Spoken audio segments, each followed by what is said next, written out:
Welcome back. This is a second edition of Research Destinations at Keeping New York History Alive. We are back in Warwick, New York with esteemed archivist Cathryn Anders.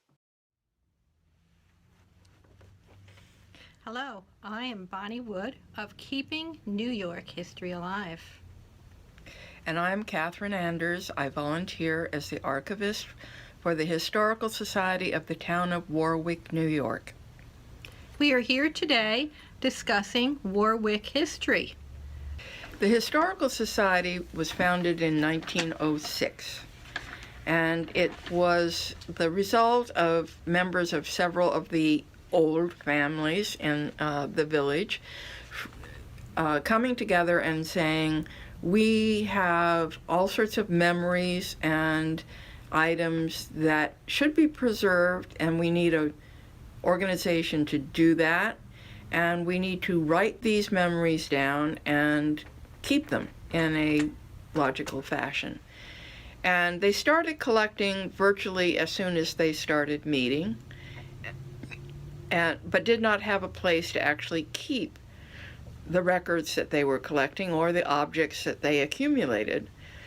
So an agreement was made with the YMCA, who had a building, what we now call the 1810 House, which now belongs to the Historical Society. And the Y had the first lending library in town. And the Historical Society had a space within that library space to show things that they were given. And now, in July of 2019, we have a whole room full of books, manuscripts, memories, census records, tax records, that allow us to figure out what has happened through time, both not only in the village of Warwick, but in the town of Warwick, which is quite a large extent. And Warwick was a fairly typical farming community and a quiet little town. It was not actually the busiest and most economically viable village in the town of Warwick was Bellevale, which is now just a tiny hamlet. But because of the Cascade Creek that went through there, it was the center of manufacturing. And so there was a greater population in Bellevale than in Warwick. But in 1860, a local businessman and local businessmen, I should say, got together and said, we need to build a railroad spur from Warwick to Gray Court, where we can connect with the Erie Railroad and be able to send our milk and our butter to the city. Because there are two things that Warwick is still known for: milk cows and apple orchards. And so they did in fact build that, I forget whether it was 7 or 9 miles of track, and thereby connected Warwick with the world, with the city. And almost immediately the farmers became very prosperous.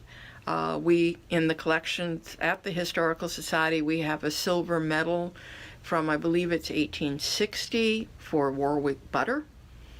And it really made a big difference in the town, and Warwick just blossomed after that. And eventually that little 7 or 9 mile stretch of track became the Lehigh and Hudson River Valley Railroad, and went down to Lehigh, Pennsylvania, and was the route for getting anthracite coal to New England for those cold New England winters. It also enabled wealthy people from the city to have summer homes in Warwick. Now, sometimes the Warwick people wanted to live in the city. Sometimes it was people in the city who wanted a summer home. Whichever way, they could easily get have their private cars come right into the village. And so that also changed the whole face of the town. Thank you, Cathryn Anders, for keeping New York history alive as archivist at the Historical Society of Warwick, New York.